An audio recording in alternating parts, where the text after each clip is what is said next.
بعد نوروزگی زیادی طرفداران عقیده‌های ملیت‌گرایانه در روسیه کمیته تفتیشاتی تحمیل سعید و یک زاده تاجیکستان و مادر 7 فرزند را بازداشت کرد.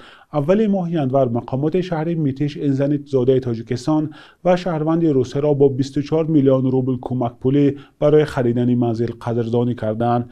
اما روز 24 ژانویه رسانه‌های روسی از قبل کمیته تفتیشات خبر دادند که تهمین سمده و با گمان قلابی دستگیر شده است. نظر خود سمده و یا همسرش رمضان رحیموف به این بازداشت معلوم نیست. در اظهارات کمیته تفتیشاتی روسیه آمده است سمدوو را با گمان قلابی برای گرفتن کمک پولی کلان بازداشت کردند. در حالی که نظر تحمیل سمدوو به قضیه معلوم نیست، مقامات تفتیشاتی روسیه گفتند این زن تاجیک درباره درآمد همسرش معلوماتی نادرست پیشنهاد کرده است.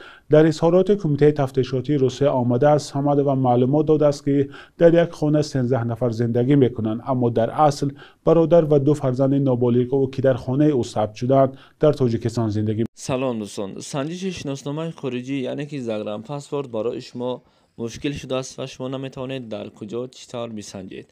و اما پیش راه این مشکل شما را گرفتیم. شما اکنون میتوانید در خانه نشسته پاسپورت های خود را بسنجید و جواب درست را بگیرید.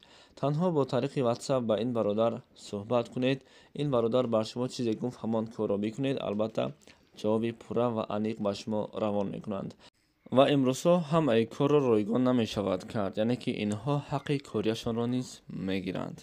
به شما برای کار میکنند. رادیوی آزادی فعلا مستقلانه این معلومات را تصدیق کرده نمیتواند. کمیته تفتیشاتی روسیه از پیدا شدن تلفن‌های گران ارزش در منزل تهمین سمدوو خبر داده است. خبر به این زن تاجیک دادن مبلغی برای خرید خانه در مطبوعات و شبکه‌های اجتماعی روسیه اعتراضهای طرفداران عقیده‌های ملت‌گرایانه و هم تشکیلات نجات پرستی این کشور را به میان آورد. در پی این ناراضگی ها رئیس کمیته تفتیشاتی روسیه دستور داد موضوع دادن شهادتنامه برای خریدن منزل به این عائله سنجیده شود که در آخر با بازداشت تحمیل سمدوو باعث شد.